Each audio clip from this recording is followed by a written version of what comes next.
اب اس کا علاج کیسے کرنا چاہیے؟ سب سے پہلے یہ ہے کہ انسان قرآن سے علاج کرے.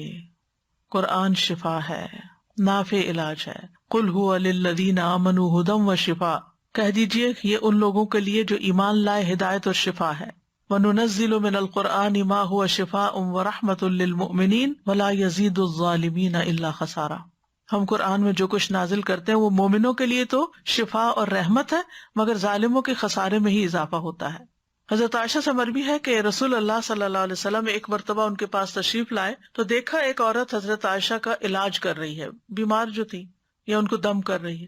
تو آپ نے فرمایا کتاب اللہ کے ساتھ اس کا علاج کرو. آپ کو معلوم ہے کہ اس زمانے میں مدینہ میں کوئی حکیم، کوئی ڈاکٹر کچھ بھی نہیں تھا. وہ لوگ عام طور پہ بیمار نہیں ہوتے تھے. تو ایک حکیم کو پتا چلا کہ اس علاقے میں کوئی حکیم نہیں، تو وہ آ گیا کہ میں یہاں رہ کر لوگوں کا علاج کروں گا. 6 مہینے گزر گئے، اس کے پاس کوئی بھی نہیں آیا، کہ کوئی بیمار نہیں پڑا. تو آخر اس نے راز پوچھا کہ کیا وجہ ہے.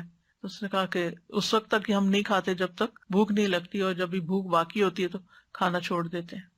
بہرحال اگر چھوٹی موٹی کوئی تکلیف ہوتی بھی تھی تو دم وغیرہ کر لیتے تھے لوگ، قرآن پڑھ لیتے تھے، مسنون دعائیں ہیں وہ پڑھ لیا کرتے تھے، علاج ہو جاتا تھا. تو آپ صلی اللہ علیہ وسلم نے فرمایا کہ کتاب اللہ کے ساتھ اس کا علاج کرو، یعنی قرآن میں سے پڑھ کر اس پہ دم کرو. اسی طرح کچھ غذائیں ایسی ہیں کہ جو علاج ہیں، جیسے کلونجی. آپ نے فرمایا کلونجی کے دانوں میں موت کے علاوہ ہر بیماری کا علاج ہے. یعنی اس تیل پر دم کر کے انسان مریض کے متاثرہ حصے جو ہیں ان پر لگا سکتا ہے، مساج کر سکتا ہے. اور کلونجی کے دانوں پہ دم کر کے وہ پھر مریض کو کھلانا بھی چاہیے. اسی طرح شہد، یعنی صبح شام 1 چمچ شہد جو ہے اگر انسان کھائے نہار منہ، اور پھر اس کے بعد کچھ نہ کھائے کم از کم آدھا گھنٹہ، تو اس سے بھی جسم کے اندر سے زہریلے مادے نکلتے ہیں. قرآن میں آتا ہے یخرج من بطونها شراب مختلف الوانہ فیہ شفاء للناس. یہ اللہ تعالیٰ کا حکم ہے کہ شہد میں شفا ہے، خالص ہونا چاہیے. ٹھیک ہے. آپ صلی اللہ علیہ وسلم نے فرمایا شفا 3 چیزوں میں، پچھنا لگوانے میں، شہد پینے میں، اور آگ سے داغنے میں. اور میں اپنی امت کو آگ سے داغنے سے منع کرتا ہوں. تو اب شہد چاہے را پی لیں یا اس کو پانی میں ملا کے پی لیں، تو اس پہ بھی آپ دم کر کے رکھ سکتے ہیں اور اس کو بھی استعمال کر سکتے ہیں.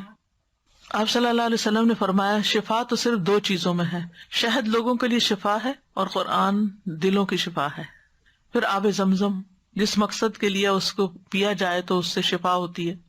اگر آپ کے پاس تھوڑا سا بھی آب زمزم ہو، کوئی حج سے آنے والا یا عمرے سے آنے والا آپ کے لیے لائے، تو آپ اس کو ضروری نہیں کہ ایک مرتبہ سارا پی جائیں، آپ اس کو دوسرے پانی میں تھوڑا تھوڑا ملا لیں، وہ پورے پانی کا مزاج بدل جائے گا.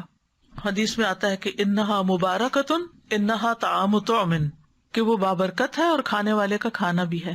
اور حدیث میں بھی آتا ہے کہ زمزم کا پانی اس مقصد کے لیے جس کے لیے وہ پیا جائے. اور اگر آپ وہاں جائیں اللہ کے گھر تو زمزم سے نہائیں. نیچے وہ جگہ بنی ہوتی تھی پہلے، آپ کو مجھے نہیں معلوم، تو لوگ اپنے اوپر بھی بہاتے تھے. پیچھے کا صفا مروہ کی طرف سے جائے نا باہر نکل کے، تو وہاں ٹیپس لگی ہوئی ہیں جہاں ڈائریکٹ زمزم آ رہا ہوتا ہے. بوٹل بھر کے لے آئیں اور اپنے اوپر تھوڑا تھوڑا تھوڑا کر کے سارا بہا لیں. اس کو دم کر کے بھی نہا سکتے ہیں، اس سے بھی بیماری جاتی ہے. اور صبح شام اس کو پیا جائے. پھر اسی طرح دم کیا ہوا پانی جو ہے ناک میں ڈالنا اور جھاڑنا، یعنی ڈال کے اس کو جھاڑا جائے، کیونکہ یہ جگہ شیاطین کے بیٹھنے کی ہو جاتی ہیں. زیتون کا تیل استعمال کرنا، نبی صلی اللہ علیہ وسلم نے فرمایا زیتون کھاؤ اور اس کو لگاؤ، بے شک یہ مبارک درخت ہے. اچھا تو یہ ہے کہ شہد، زیتون کا تیل اور کلونجی کا تیل یا کلونجی کے دانے، ان کو انسان مکس کر کے رکھ لے، اور اس میں سے ½ ٹی اسپون یا 1 ٹی اسپون صبح شام لے سکتا ہے یا ایک ٹائم لے سکتا ہے، کیونکہ ہر ایک کو ایک ڈوز نہیں چلتی. تو جو ان چیزوں کے ماہر ہوتے ہیں طب نبی کے، ان سے پوچھا جا سکتا، مشورہ کیا جا سکتا. یعنی یہ امیونٹی بڑھانے والی چیزیں، آپ اس میں سے پہلے تھوڑا لیں، آپ کو پچ گیا ہے پھر تھوڑا سا اور انکریز کر دیں، پھر تھوڑا سا اور کر دیں، پھر دیکھیں کہاں تک لمٹ ہے آپ کی. اس سے بھی انسان کے جسم کی بہت سی دردیں اور تکلیفیں جو ہیں وہ دور ہوتی ہیں. زیتون کا تیل صبح کے وقت پینا جو ہے یہ بھی بہت فائدے کا ہے. اور اب تو یہ بات بہت سننے میں آتی ہے نا کہ صبح سب سے پہلی چیز جو ہے، یا آپ کوکونٹ کا آئل لیں یا زیتون کا لیں یا کوئی بھی آئل لیں، کیونکہ وہ لیور کی کلینزنگ کرتا ہے. نبی صلی اللہ علیہ وسلم نے فرمایا زیتون کا تیل کھایا کرو، ڈائریکٹ بھی لے سکتے ہیں، اور اگر آپ کو مشکل ہے لینا تو آپ کسی چیز میں جیسے سیلیڈ وغیرہ میں ملا کے بھی کھا سکتے ہیں. فرمایا زیتون کا تیل کھایا کرو اور اس سے تیل لگایا کرو، وَالدَّهِنُ بِهِ، یعنی مساج وغیرہ کیا کرو، کیونکہ وہ بابرکت درخت ہے. تو جسم پر زیتون اور کلونجی کا تیل الگ الگ وقت پہ ملا جا سکتا ہے، دونوں کو مکس کر کے بھی ملا جا سکتا ہے. پھر اسی طرح تلبینہ کھانا، فرمایا تذہب ببعض الحزن، یہ کچھ غم بھی دور کر دیتا ہے.